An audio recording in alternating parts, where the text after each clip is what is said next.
All right, welcome back to the channel.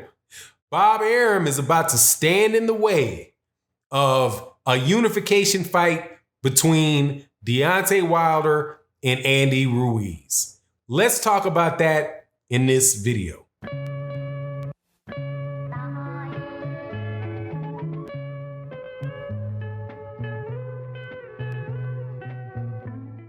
All right, welcome back to the channel, subscribers. If you are not subscribed, please subscribe and hit the bell icon so you can be notified of when we release more videos. And thank you to everybody that supports on the Patreon and everybody that supports in the live streams that we do Monday through Friday.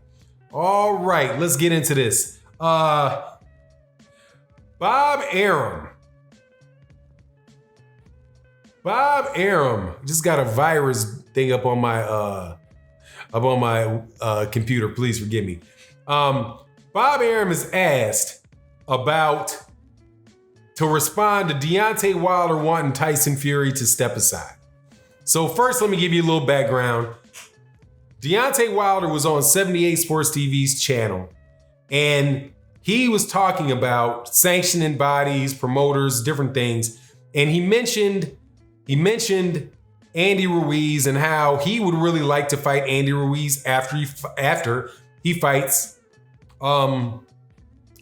beats Luis Ortiz. Of course, he's got to get past the Luis Ortiz fight.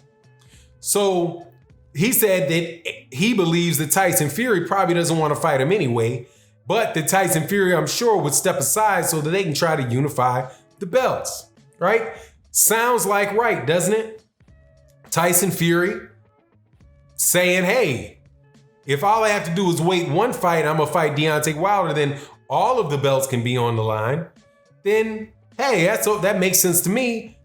Let's do it that way. Seeing as Deontay Wilder never had to fight the dude him the first time and doesn't have to fight him now. And I don't care what Bob Arum said in his response that the contracts were already signed. Did you pay him any money? If you've not paid him any money, or you've not done anything in reliance or something that he needs to pay, pay restitution for, so what? Nobody's performed either way on the agreement. And what kind of damages are you going to be looking for, Bob? But regardless, Bob Arum says, the contracts, Deontay Wilder's always saying a bunch of stuff that he doesn't mean for effect. What, like something like Al Heyman doesn't exist? Could that be an example of somebody saying something just for effect, right? Or I think Al Heyman is a figment of somebody's imagination. Have you ever met anybody that met him? I was lying yesterday, but today I'm telling the truth. Yeah, Bob Arum would know a lot about saying things that he has no intent on following through on. Like Terrence Crawford, we're calling Al Heyman. We're going to make this fight between Errol Spence Jr. and Al Heyman because I can't wait to split this money 60-40 with a bunch of other people when I can make just as much money off Terrence Crawford if I fight him 5 or 6 times against guys that can't beat him. But anyway, so Bob Arum gets on my nerves. Bob Arum says that there's a contract signed for Tyson Fury and Deontay Wilder, and also that the winner of Andy Ruiz versus Anthony Joshua will have to fight Kubrat Pulev next. Now, young man Shakur Stevenson talked about how all these promoters need to get together and stop talking about this other side of the street stuff. But then you hear Bob Arum say this: no, there's not going to be a unification for all the belts because both of the heavyweight champions have to fight my fighter first. They both have to fight the WBO, the IBF, and the WBA. My fighter Kubrat Pulev is next in line no matter what for that fight, and my other fighter Tyson Fury is next in line for the WBC. So funny enough, when you have to choose between two things. One is unification of the heavyweight championship and knowing for certain who the champion is in the heavyweight division, and consequently to know who the man is in all of boxing. Bob Arum doesn't want that because those guys are all on the other side of the street. He wants 2 fights to take place that have nothing to do with the unification of them, just to put, all they're doing is putting that fight in jeopardy, because Pulev could very well beat Andy Ruiz, could very well beat Anthony Joshua if he's going to get the fight, because more than likely it'll be an Usyk. But then what happens? But see, that's what I'm saying.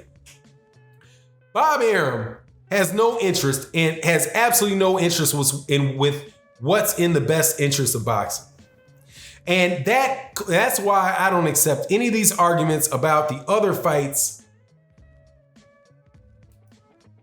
That's why I don't listen to anything about all this talk about the other fights that nobody else wants to make. There's a big hullabaloo about Errol Spence Jr. saying, that Terrence Crawford's on the other side of the street. But in the same conversation, what he said was that Bob Arum is full of smoke and mirrors. So, but people jumped all on Errol Spence Jr. for saying that. And and Terrence Crawford jumped on Errol Spence Jr. for saying that.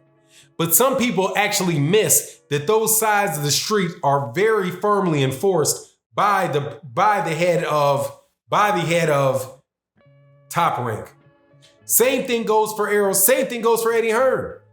Deontay Wilder said, hey, I want to fight the winner of Andy Ruiz and Anthony Joshua. Next, Eddie Hearn says, oh, well, where were you? Why didn't you want that before? Why didn't you want that before? No. And that's not going to happen. You need to leave Anthony Joshua alone. If you didn't want it before, you don't want it now. Wonder why he's saying that.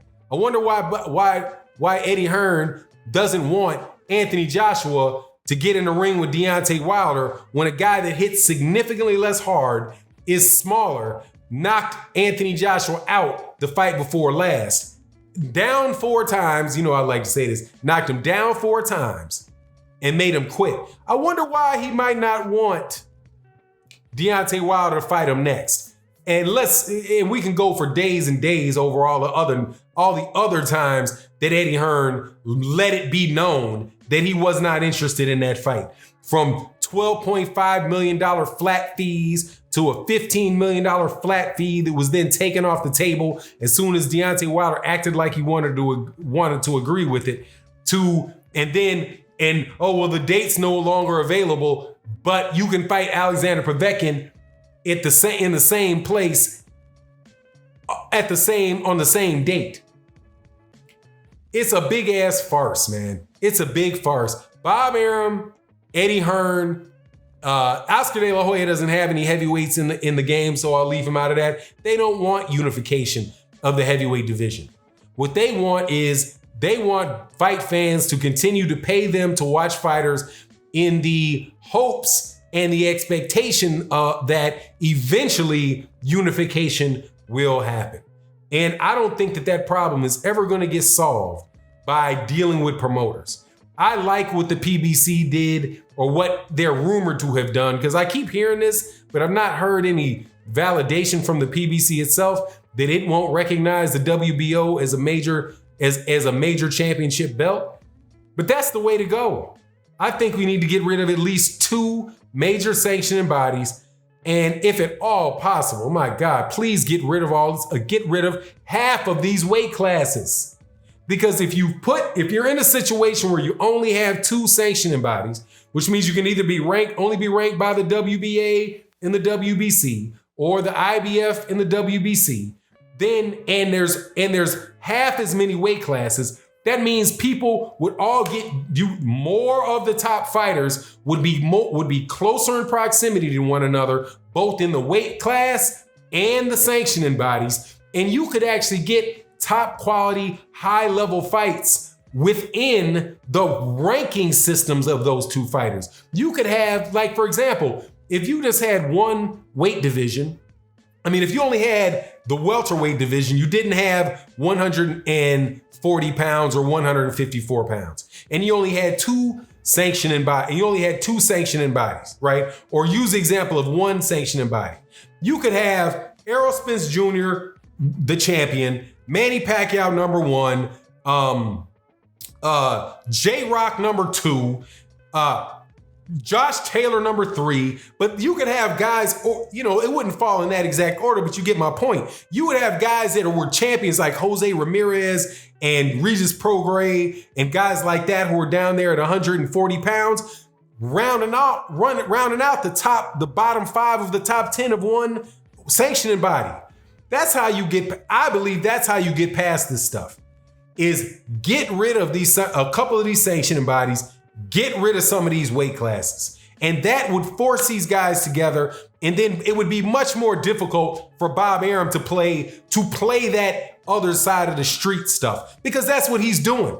He's in the middle of 3 streets. If you consider the streets, take the streets from being promotional companies to the streets being WBO Street, WBA Street, WBC Street, and IBF Street. He's playing the IBF street and the WBO street and the WBC street with 2 of his fighters and preventing those guys at the top from fighting one another. Anyway, let me know what you think in the comment section. I certainly hope that we're able to solve these problems. But if you notice, Eddie Hearn was actually trying to make the IBO a 5th championship belt, which is just... If you let these promoters go the way that they're continuing to go, we're going to have 10 different sanctioning bodies in 35 different fucking weight classes. It's just ridiculous. Anyway, let me know what you think in the comment section. And with that, I'm out. Peace.